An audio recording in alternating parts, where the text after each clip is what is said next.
ന്യായാധിപന്മാരുടെ പുസ്തകം 8-ാം അധ്യായം. എന്നാൽ എഫ്രേമ്യർ, നീ മിദ്യാന്യരോട് യുദ്ധം ചെയ്യാൻ പോയപ്പോൾ ഞങ്ങളെ വിളിക്കാഞ്ഞതെന്ത്? ഇത് ഞങ്ങളോട് ചെയ്യുവാൻ എന്ത് സംഗതി എന്ന് പറഞ്ഞു. അവനോട് ഉഗ്രമായി വാദിച്ചു. അതിന് അവൻ, നിങ്ങളോട് ഒത്തുനോക്കിയാൽ ഞാൻ ഈ ചെയ്തത് എന്തുള്ളൂ? അബിയേസറിൻ്റെ മുന്തിരിയെടുപ്പിനേക്കാൾ എഫ്രൈമിൻ്റെ കാലാപെറുക്കലല്ലയോ നല്ലത്? നിങ്ങളുടെ കയ്യിലല്ലോ ദൈവം മിദ്യാന്യ പ്രഭുക്കളായ ഓരബിനെയും സേബിനെയും ഏൽപ്പിച്ചത്. നിങ്ങളോട് ഒത്തു നോക്കിയാൽ എന്നെക്കൊണ്ട് സാധിച്ചത് എന്തുള്ളൂ എന്ന് അവരോട് പറഞ്ഞു. ഇത് പറഞ്ഞപ്പോൾ അവനോട് കോപം ശമിച്ചു. അനന്തരം ഗിദെയോൻ യോർദാങ്കൽ എത്തി. അവന് കൂടെയുള്ള 300 പേരും ക്ഷീണിച്ചിരുന്നിട്ടും അവരെ പിന്തുടരുവാൻ അക്കരെ കടന്നു. അവൻ സുക്കോത്തിലെ നിവാസികളോട്, എൻ്റെ കൂടെയുള്ള പടജനത്തിന് അപ്പം കൊടുക്കണമേ, അവർ ക്ഷീണിച്ചിരിക്കുന്നു. ഞാൻ മിദ്യാന്യ രാജാവായ സെബഹിനെയും സൽമുന്നെയും പിന്തുടരുകയാകുന്നു എന്ന് പറഞ്ഞു. നിന്റെ സൈന്യത്തിന് ഞങ്ങൾ അപ്പം കൊടുക്കേണ്ടതിന് സെബഹിൻ്റെയും സൽമുന്നയുടെയും കൈകൾ നിന്റെ കക്ഷത്തിൽ ആകുന്നുവോ എന്ന് സുക്കോത്തിലെ പ്രഭുക്കന്മാർ ചോദിച്ചു. അതിന് ഗിദെയോൻ ആകട്ടെ, യഹോവ സെബഹിനെയും സൽമുന്നെയും എൻ്റെ കയ്യിൽ ഏൽപ്പിച്ച ശേഷം ഞാൻ നിങ്ങളുടെ മാംസം കാട്ടിലെ മുള്ളുകൊണ്ട് പരക്കാരുകൊണ്ടും തല്ലിക്കീറും എന്ന് പറഞ്ഞു. അവിടെ നിന്ന് അവൻ പെനുവേലിൽ ചെന്ന് അവരോടും അങ്ങനെ ചോദിച്ചു. സുക്കോത്ത് നിവാസികൾ ഉത്തരം പറഞ്ഞതുപോലെ തന്നെ പെനുസ്വേൽ നിവാസികളും പറഞ്ഞു. അവൻ പെനുവേൽ നിവാസികളോട്, ഞാൻ സമാധാനത്തോടെ മടങ്ങി വരുമ്പോൾ ഈ ഗോപുരം ഇടിച്ചു കളയും എന്ന് പറഞ്ഞു. എന്നാൽ സേഹബും സൽകുന്നയും അവരോടുകൂടെ കിഴക്ക് ദേശക്കാരുടെ സൈന്യത്തിൽ ശേഷിച്ചിരുന്ന ഏകദേശം 10,000 പേരായ അവരുടെ സൈന്യവും കാർക്കൂരിൽ ആയിരുന്നു. വാൾ ഊരിപ്പിടിച്ചവരായി 120,000 പേർ വീണുപോയിരുന്നു. ഗിദെയോൻ നോബഹിനും യൊസ്ബഹിനും കിഴക്കുള്ള കൂടാര നിവാസികളുടെ വഴിയായി ചെന്ന് നിർഭയരായിരുന്ന ആ സൈന്യത്തെ തോൽപ്പിച്ചു. സേബഹും സൽമുന്നയും ഓടിപ്പോയി. അവൻ അവരെ പിന്തുടർന്ന് സേബഹ്, സൽമുന്ന എന്ന 2 മിദ്യാന്യ രാജാക്കന്മാരെയും പിടിച്ചു. സൈന്യത്തെ ഒക്കെയും പേടിപ്പിച്ച് ചിതറിച്ചു കളഞ്ഞു. അനന്തരം യോവാരിൻ്റെ മകനായ ഗിദെയോൻ യുദ്ധം കഴിഞ്ഞിട്ട് ഹാരേസ് കയറ്റത്തിൽ നിന്ന് മടങ്ങി വരുമ്പോൾ സുക്കോത്ത നിവാസികളിൽ ഒരു ബാല്യക്കാരനെ പിടിച്ച് അവനോട് അന്വേഷിച്ചു.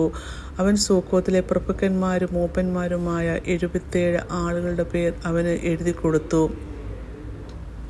അവൻ സുക്കോത്ത് നിവാസികളുടെ അടുക്കൽ ചെന്ന്, ക്ഷീണിച്ചിരിക്കുന്ന നിന്റെ ആളുകൾക്ക് ഞങ്ങൾ അപ്പം കൊടുക്കേണ്ടതിന് സേബഹിൻ്റെയും സൽമുന്നയുടെയും കൈകൾ നിന്റെ കക്ഷത്തിലാകുന്നു എന്ന് നിങ്ങൾ എന്നെ ധിക്കരിച്ചു പറഞ്ഞ സേബഹും സൽമുന്നയും ഇതാ എന്ന് പറഞ്ഞു. അവൻ പട്ടണത്തിലെ മൂപ്പന്മാരെ പിടിച്ച് കാട്ടിലെ മുള്ളും പറക്കാരെയും കൊണ്ട് സുക്കോത്ത് നിവാസികളെ ബുദ്ധി പഠിപ്പിച്ചു. അവൻ പെനുവേലിലെ ഗോപുരം ഇടിച്ച് പട്ടണക്കാരെ കൊന്നുകളഞ്ഞു. പിന്നെ അവൻ സെബഹിനോടും സൽമുന്നയോടും, നിങ്ങൾ താബോരിൽ വെച്ച് കൊന്ന പുരുഷന്മാർ എങ്ങനെയുള്ളവർ ആയിരുന്നു എന്ന് ചോദിച്ചു. അവർ നിന്നെപ്പോലെ ഓരോരുത്തൻ രാജകുമാരന് തുല്യനായിരുന്നു എന്ന് അവർ ഉത്തരം പറഞ്ഞു. അതിന് അവൻ, അവർ എൻ്റെ സഹോദരന്മാർ, എൻ്റെ അമ്മയുടെ മക്കൾ തന്നെ ആയിരുന്നു. അവരെ നിങ്ങൾ ജീവനോടെ വെച്ചിരുന്നുവെങ്കിൽ യഹോവയാണ്, ഞാൻ നിങ്ങളെ കൊല്ലുകയില്ലായിരുന്നു എന്ന് പറഞ്ഞു. പിന്നെ അവൻ തൻ്റെ ആദിജാതനായ യഥേരിനോട്, എഴുന്നേറ്റ് അവരെ കൊല്ലുക എന്ന് പറഞ്ഞു. എന്നാൽ അവൻ ചെറുപ്പക്കാരനാകൊണ്ട് പേടിച്ച് വാൾ ഊരാതെ നിന്നു. അപ്പോൾ സെബഹും സൽമുന്നയും, നീ തന്നെ എഴുന്നേറ്റ് ഞങ്ങളെ വെട്ടുക, ആളെപ്പോലെയല്ലോ അവൻ്റെ ബലം എന്ന് പറഞ്ഞു. അങ്ങനെ ഗിദെയോൻ എഴുന്നേറ്റ് സെബഹിനെയും സൽമുന്നയും കൊന്നു. അവരുടെ ഒട്ടകങ്ങളുടെ കഴുത്തിലെ ചന്ദ്രക്കലകൾ എടുത്തു.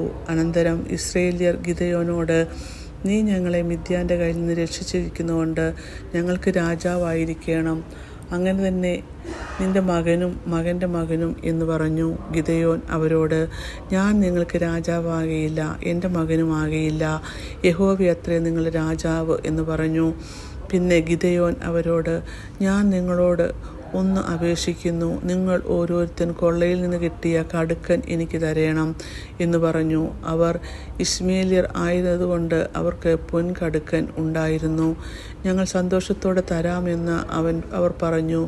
ഒരു വസ്ത്രം വിരിച്ച് ഓരോരുത്തരും കൊള്ളയിൽ കിട്ടിയ കടുക്കൻ അതിലിട്ടു. അവൻ ചോദിച്ചു വാങ്ങിയ പൊൻകടുക്കൻ്റെ തൂക്കം 1700 ശേഖേൽ ആയിരുന്നു. ഇതല്ലാതെ ചന്ദ്രക്കലകളും കുണ്ടലങ്ങളും മിദ്യാന്യ രാജാക്കന്മാർ ധരിച്ചിരുന്ന രക്താംബരങ്ങളും അവരുടെ ഒട്ടകങ്ങളുടെ കഴുത്തിലെ മാലകളും ഉണ്ടായിരുന്നു. ഗിദെയോൻ അതുകൊണ്ട് ഒരു എഫോദ് ഉണ്ടാക്കി തൻ്റെ പട്ടണമായ ഒഫ്രയിൽ പ്രതിഷ്ഠിച്ചു. ഇസ്രായേലെല്ലാം അവിടേക്ക് പരസംഗമായി അതിൻ്റെ അടുക്കൽ ചെന്നു. അത് ഗിദെയോനും അവൻ്റെ കുടുംബത്തിനും ഒരു കണിയായി തീർന്നു. എന്നാൽ മിദ്യാൻ തലപൊക്കാത്തവണ്ണം ഇസ്രായേൽ മക്കൾക്ക് കീഴടങ്ങിപ്പോയി. ഗിദെയോൻ്റെ കാലത്ത് ദേശത്തിന് 40 സംവത്സരം സ്വസ്ഥതയുണ്ടായി. യോവാശിൻ്റെ മകനായ യെരുബ്ബാൽ തൻ്റെ വീട്ടിൽ ചെന്ന് സുഖമായി പാർത്തു. ഗിദെയോന് വളരെ ഭാര്യമാരുണ്ടായിരുന്നതുകൊണ്ട് തന്നെ സ്വന്തം മക്കളായിട്ട് തന്നെ 70 പുത്രന്മാർ ഉണ്ടായിരുന്നു. ശേഖേമിലുള്ള അവൻ്റെ വെപ്പാട്ടിയും അവന് ഒരു മകനെ പ്രസവിച്ചു. അവന് അബീമേലെക്ക് എന്ന് അവൻ പേരിട്ടു. യോവാശിൻ്റെ മകനായ ഗിദെയോൻ നല്ല വാർദ്ധക്യത്തിൽ മരിച്ചു. അവനെ അബിയേസ്യർക്കുള്ള ഒഫ്രയിൽ അവൻ്റെ അപ്പനായ യോവാശിൻ്റെ കല്ലറയിൽ അടക്കം ചെയ്തു. ഗിദെയോൻ മരിച്ച ശേഷം ഇസ്രായേൽ മക്കൾ വീണ്ടും പരസംഗമായി ബാൽ വിഗ്രഹങ്ങളുടെ അടുക്കൽ ചെന്നു. ബാൽ ബെരീത്തിനെയും തങ്ങൾക്ക് ദേവനായി പ്രതിഷ്ഠിച്ചു. ഇസ്രായേൽ മക്കൾ ചുറ്റുമുള്ള സകല ശത്രുക്കളുടെയും കയ്യിൽ നിന്ന് തങ്ങളെ രക്ഷിച്ച തങ്ങളുടെ ദൈവമായ യഹോവയെ ഓർത്തില്ല. ഗിദെയോൻ എന്ന യെരുബ്ബാൽ ഇസ്രായേലിന് ചെയ്ത എല്ലാ നന്മയ്ക്കും തക്കവണ്ണം അവൻ്റെ കുടുംബത്തോട് ദയ ചെയ്തതുമില്ല. ഇങ്ങനെ ന്യായാധിപന്മാർ 8-ാം അധ്യായം അവസാനിക്കുന്നു.